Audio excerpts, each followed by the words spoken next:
sehingga dia akan ada di sisi kredit kepemilikannya. Nah, kemudian nilainya berarti berapa? Nah, nilainya itu adalah kalau income-nya, ya, kalau misalnya kalian di sini kan income-nya memang nggak disajikan langsung diketahui income gitu ya dari si anak perusahaan berapa, enggak kan? Cuman kita bisa hitung di sini kan ada sales, ya, di sini kan ada sales. Nah, salesnya si anak perusahaan itu kan 120 juta.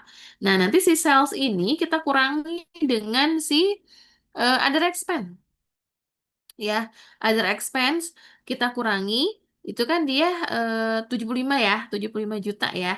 Nah, berarti nilainya adalah 55 ya. Kemudian ada kita lihat lagi ada lagi enggak yang menjadi beban. Nah, di sini ada depreciation expense. Ya, pada intinya kita cari aja gitu. Kalau misalnya di soal itu tidak diketahui net income untuk si anak perusahaan, ya kita cari gitu. Kalau misalnya datanya adanya si sales dan juga ada datanya si beban-beban, kita bisa hitung labanya itu berapa. Ya, jadi di sini bebannya katanya adalah senilai 75 plus 15 berarti 90 ya. 90 juta itu bebannya dan pendapatannya atau salesnya itu 120 juta. Berarti kan 120 juta dikurangi 90 juta itu nilainya 30 juta.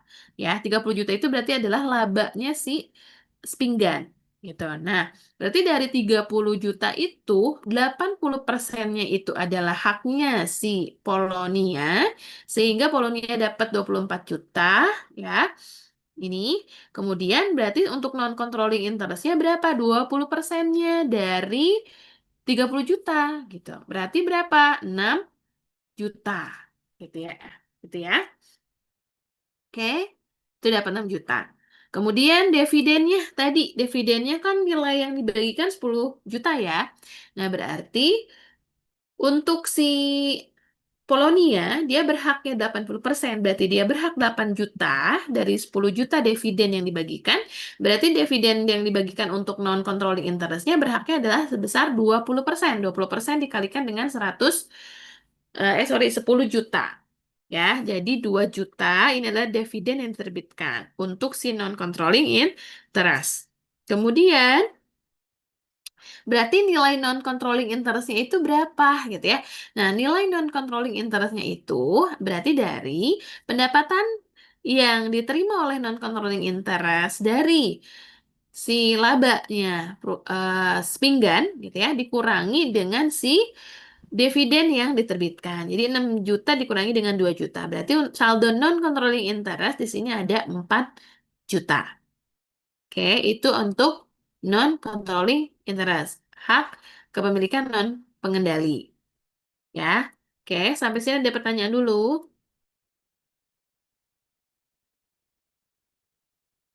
Kalau nggak ada, lanjut. Nanti sambil berjalan, ya. Sambil berjalan, kalau ada yang mau ya, kenapa, Darul? Oh, masih belum. Ya, nanti sambil berjalan, kalau misalnya ada yang masih maksudnya mau ditanyakan gitu ya, itu nanti silakan ya. Nah, kemudian yang ketiga, kita akan mengeliminasi investasi kita, ya kan? Investasi kita di si anak perusahaan ini, di PT Spinggan. Nah, berarti kita cek nilai investasi kita itu berapa sih, gitu ya. Kita lihat dari neraca percobaannya. Nah, kalau kita lihat di sini nilai daripada common stock-nya, kan nilai investasi kita itu kan dinilai daripada kepemilikan sahamnya si anak perusahaan kan. Nah, berarti kan terdiri dari ada common stock senilai 100 juta. Ya. Nah, berarti di sini si common stock itu kita tutup ya, di sini 100 juta nilainya. Kemudian return earning-nya juga kita tutup 50 juta ya. Itu di sisi debit ya, 50 juta dari mana? Di sini ada datanya. Ada di neraca percobaan return earning untuk anak ya. Jadi perhatikannya hanya untuk si anak perusahaannya aja. Gitu ya, karena dia yang akan digabung ke induk kan. Nah, berarti itu return earningnya juga dieliminasi nilainya. Ya, berarti 50 juta tuh. Kemudian ada nilai investasi in Spingan Company Stock. Nah, nilai investasinya itu berapa gitu kan? Kan tadi nih ya, tadi kan kepemilikan common stock itu 100 juta ditambah dengan 50 juta return earning. Berarti kepemilikannya ekuitasnya si anak perusahaan itu adalah 150 juta. Nah, dari 150 juta ini, si induk atau si Polonia itu kan berhak 80%-nya kan. Nah, kalau berhak 80%-nya, berarti 80% dari 150 juta itu adalah 120 juta. Sehingga investment in Spingan Company Stock yang harus kita eliminasi itu nilainya adalah 120 juta. Ya. Jadi kalian jangan terpengaruh dengan nilai yang ada di sini. Nilai yang ada di sini kan 136 juta ya. Jadi jangan langsung, oh berarti kita tutup ini. Gitu. Berarti investment in PT Minggannya tutup di 136 juta, dikreditkan gitu ya, 136 juta. Jangan ya. Lihat common stock-nya, lihat return earning-nya, dan lihat kepemilikan kita itu berapa persen. Karena di sini nggak full kepemilikannya punya kita semua, gitu ya. Jadi kita berhak hanya hanya atas kepemilikan kita aja persentasenya berapa.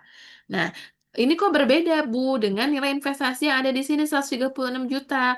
Di sini, di 136 juta ini nilainya adalah nilai sudah ditambah dengan eh, kontribusi atas laba gitu. Jadi ketika dapat laba dari anak perusahaan itu kan dampaknya adalah akan menambah nilai investasi gitu ya. Terus ketika kita dapat dividen, dampaknya akan mengurangi nilai investasi ya. Jadi tadi nih yang kita lihat ini kan nih investasi si yang dampak gitu ya membuat investasi kita bertambah adalah karena kita mendapatkan income from subsidiary gitu ya yang kita kurangi dengan dividen yang kita terima gitu ya.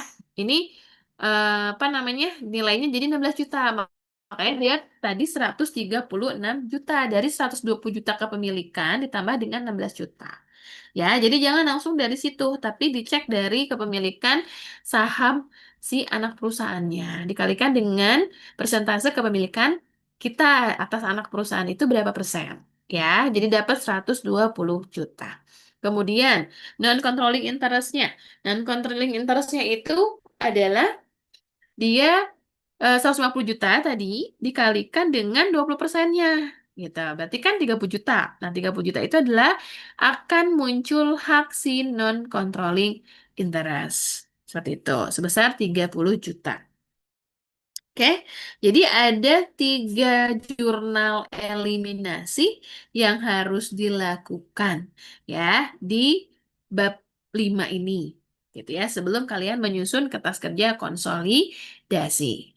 Nah, setelah bikin jurnal eliminasi ini, jangan lupa ini semua yang ada di jurnal eliminasi itu harus ada di dalam laporan kertas kerja konsolidasi.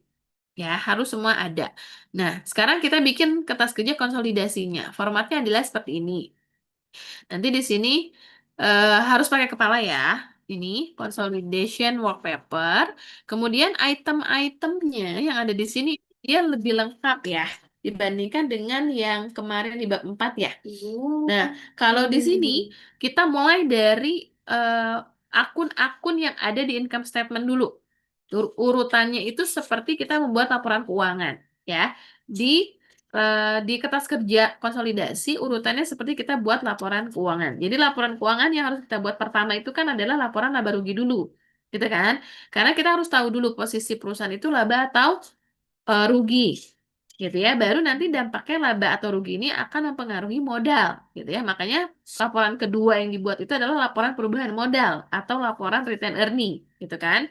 Nah, baru nanti dari return earning yang bertambah gitu ya atau modal yang bertambah dampaknya adalah akan ke laporan posisi keuangan di sisi ekuitas. Makanya laporan keuangan ketiga yang dibuat adalah laporan posisi keuangan atau neraca. Susunannya seperti itu. Jadi makanya di sini dimulai dari sales gitu ya. Pendapatan-pendapatan dulu ya. Ini datanya dari mana? Angkanya tadi dari neraca saldo yang awal ya, yang ada di soal. Neraca saldo percobaan tadi itu dia datanya dimasukin ke sini. Nah, salesnya gitu ya, ini sesuai dengan ada yang di neraca. Salesnya untuk si PT Polonia itu ada 200 juta, salesnya si PT Spingan itu 120 juta. Nah, berarti sales dari konsolidasi mereka ada di angka 320 juta. Kemudian pendapatannya tadi selain itu ada income from subsidiary kan? Ya, kategori pendapatan itu. Nah, income from subsidiary itu ada di PT Polonia karena dia dapat dari Spingan senilai 24 juta.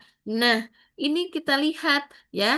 Ini kan ditutup tadi di eliminasi itu kan. Nah, berarti jangan lupa di kolom elimination itu disimpan, ditaruh ya, dimasukin.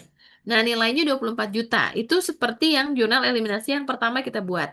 Ini, ini. Jadi pastikan jurnal eliminasi itu semua sudah masuk kepada kertas kerja konsolidasi. Ini ya, 24 juta. Nah, ini itu ditutup. Di sini di kertas kerjanya. Ya, sesuaikan dengan posisinya di jurnal eliminasi itu posisinya debit atau kredit. Kalau di jurnal eliminasinya itu debit, ya berarti taruh debit. Gitu ya. Nah, berarti ini kan dia tadi posisinya debit ya. Berarti jurnal eliminasinya taruh di debit. Nah, nilainya 24 juta. Nah, berarti kan di sini income from subsidiary-nya akan nol.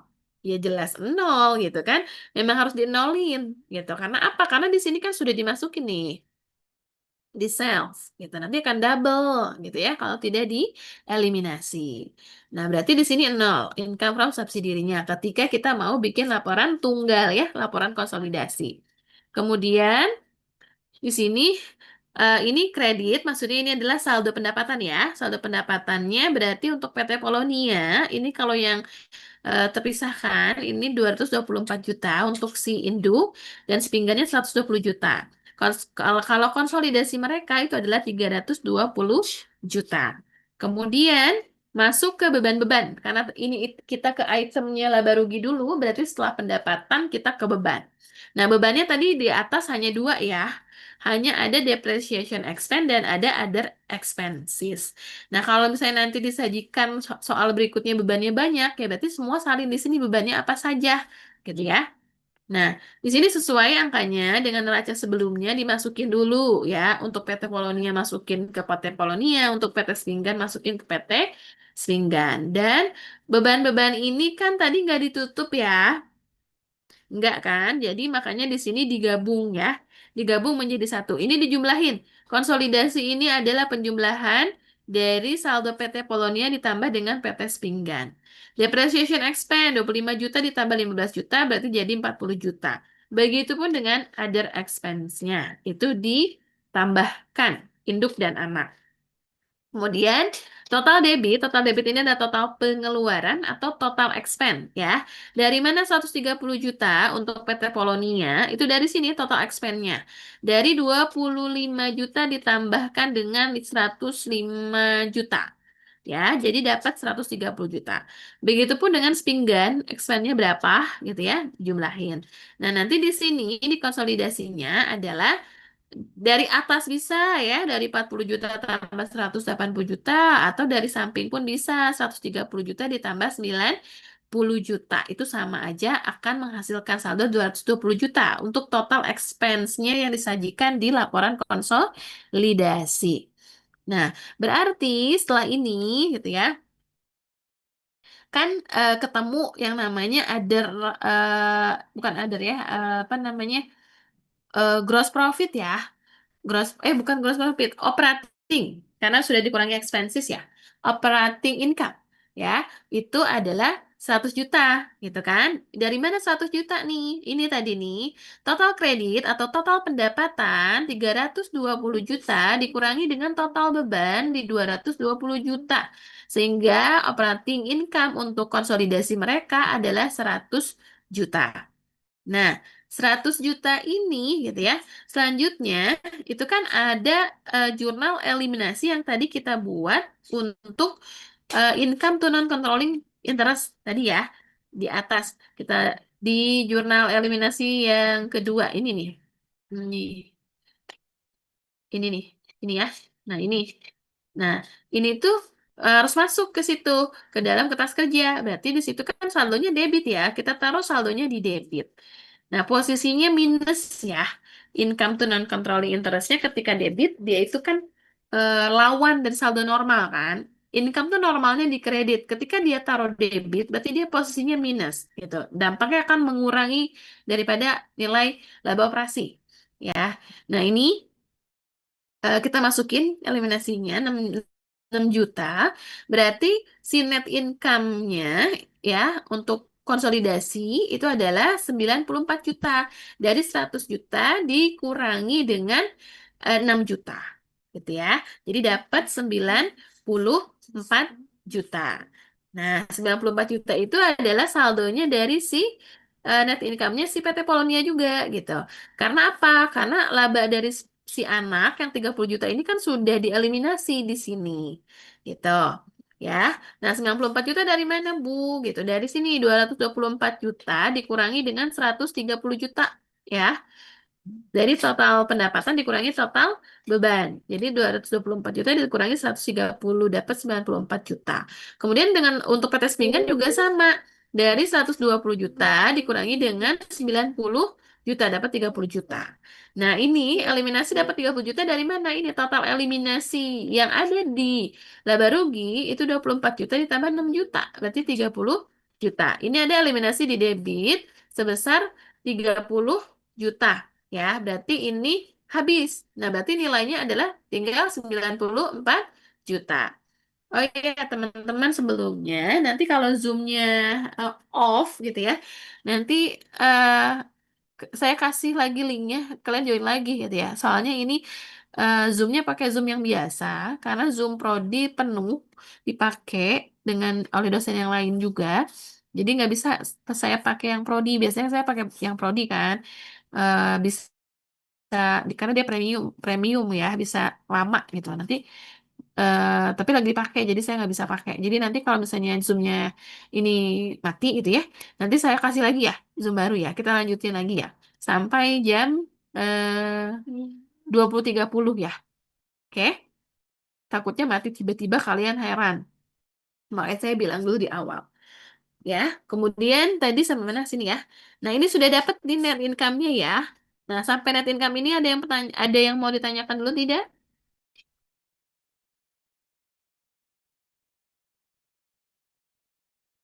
Cukup, ya. Kemudian komponennya laba rugi sudah. Berarti sekarang kita masukin si komponennya return earning. Return earning dimulai dari return earning awal, ya. Return earning awal masukin saldonya masing-masing dari neraca percobaan, oke. Kemudian tadi ingat return earning ini kan ditutup tadi untuk yang anak, ya. Ada di eliminasi return earning. Ada di mana? Di jurnal yang ketiga ini. Nih, return earning-nya ada di debit, artinya return earning-nya berkurang.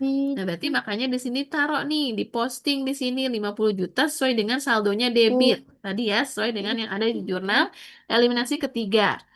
Ya. Nah, dampaknya apa? Ya, dampaknya berarti nilai dari return earning PT Pinggan ini akan nol karena sudah dieliminasi.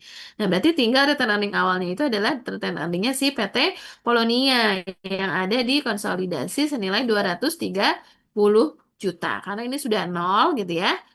Kenapa nol? Karena kan ini si return earnings Pinggan tuh saldonya kredit ya.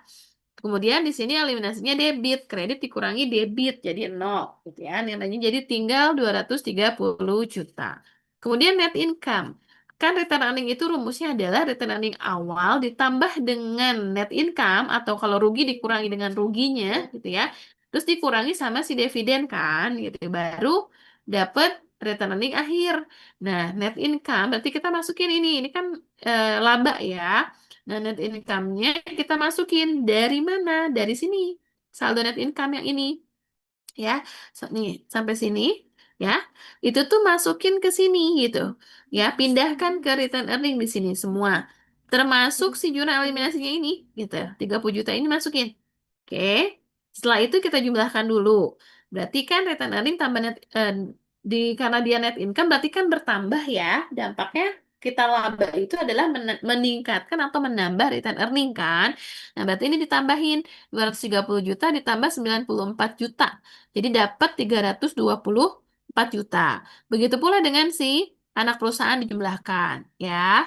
Kemudian ini untuk konsolidasinya juga dijumlahin, gitu ya. Oke, ya.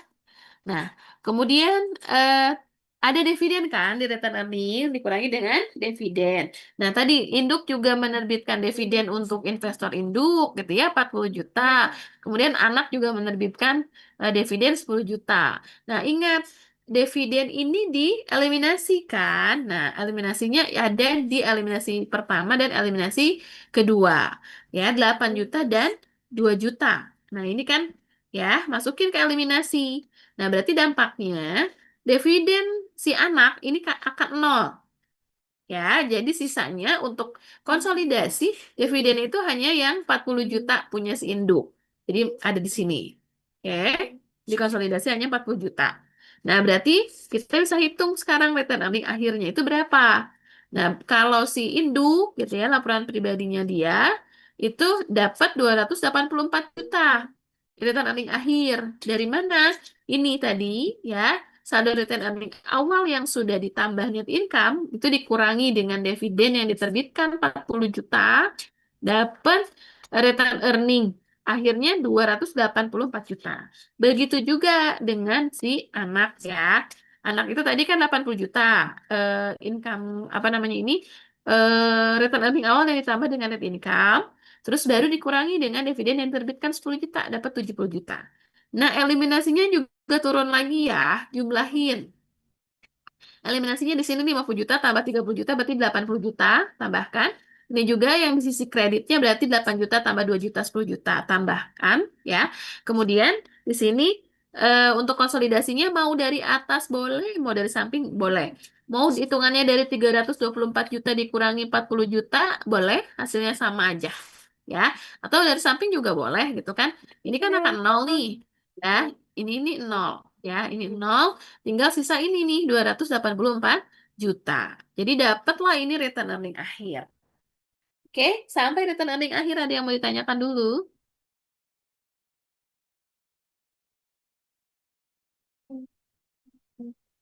Enggak ada. Lanjut ke eh, laporan posisi keuangan. Ya, laporan posisi keuangan. Ingat isinya adalah aset, utang, modal. Ya, aset itu tadi kita uraikan sesuai dengan kertas kerjanya. Sorry, sesuai dengan neraca percobaan. Itu berarti ada current asset, ada depreciable asset. Nah, ini depreciable asset itu maksudnya aset tetap ya, aset yang punya penyusutan ya. Jadi dia ada juga namanya istilahnya depreciable asset ya, tapi kalau banyak seperti fixed asset gitu namanya. Itu fixed asset sama ya, sama aja. Terus ada apa lagi? Nah, ada investment in pinggan company, ya kan? Nah, angkanya masing-masing masukin sesuai dengan neraca percobaannya. Kemudian jangan lupa investment in pinggan stock itu ada di eliminasi. Sehingga dimasukin ada di eliminasi jurnal pertama, ada di jurnal eliminasi ketiga. Ya, yang pertama di kredit dan yang ketiga juga ada di kredit, gitu ya. Sehingga investment in pinggannya akan nol ya. Ini 120 tambah 16 136 kredit, sedangkan ini investmentnya ada di debit 136 berarti investmentnya akan nol karena memang sengaja kan mau digabung sehingga itu harus dinolin. Nah, berarti ini total debit itu sama ya, tinggal ditotalin aja. Total yang aset tuh berapa, gitu ya. Ini asetnya tidak dikurangi dengan akumulasi penyusutannya, karena posisinya kalau kita bikin kertas kerja itu adalah kita lihat dari saldo normal. Jadi yang saldo normalnya debit, debit dulu, yang saldo normalnya kredit, kredit, gitu ya. Penggolongannya seperti itu. Makanya akumulasi penyusutannya ada di bawah ya, di komponen kredit ya. Nah, ini posisi saldo debitnya, semuanya nanti ini dijumlahkan gitu ya untuk asetnya. Dan ini juga sama, dari atas boleh, mau dari samping boleh jumlahinnya. Akan sama hasilnya. Oke. Baru nanti masukin posisi kredit. Mulai mulai dari akumulasi penyusutan, ada utang ya. Utangnya apa saja di situ masukin. Udah gitu ada modal, modal juga apa aja masukin di sini gitu ya, return earning-nya. Plus ada non controlling interest-nya. Nah, eh, catatannya adalah di neraca awal kan nggak ada Bu yang namanya non-controlling interest, gitu kan? Iya, tapi pada saat kalian bikin jurnal eliminasi, kalian itu memunculkan non-controlling interest. Makanya di paling bawah, gitu ya, ada kepemilikan non pengendali. Dia kategorinya apa? Dia kategorinya ekuitas, ya. Jadi makanya ada di ekuitas, gitu ya, setelah retained earnings. Oke, angkanya masukin sesuai dengan neraca percobaan, gitu ya. Terus kecuali return earning ya, return earning itu jangan return earning awal yang ada di neraca percobaan, jangan. Tapi masukin return earning yang kalian sudah hitung yang ada di sini, ya. Return earning atas nih ya, return earning akhir, masukin ke sini. Oke, semua salin, termasuk eliminasinya salin ulang di sini. Oke. Ya, terus ingat nih ada si common stock petas pinggan yang dieliminasi. Makanya di sini di eliminasi ketiga nih, itu masukin nih sesuai dengan saldonya. Dia debit kan di jurnal eliminasi, berarti taruh dia di debit. Berarti common stock petas pinggan akan nol di sini. Sehingga tersisa common stocknya untuk konsolidasi itu adalah 200 juta. Kepemilikannya si sahamnya PT Polonia. Ya, karena sepinggannya udah nol. Oke, kemudian return earning tadi yang dari atas pindahin ya, termasuk saldonya pindahin aja, gitu. Biar kita nggak usah hitung ulang. Terus non controlling interestnya masukin tadi ada di jurnal eliminasi kedua dan jurnal eliminasi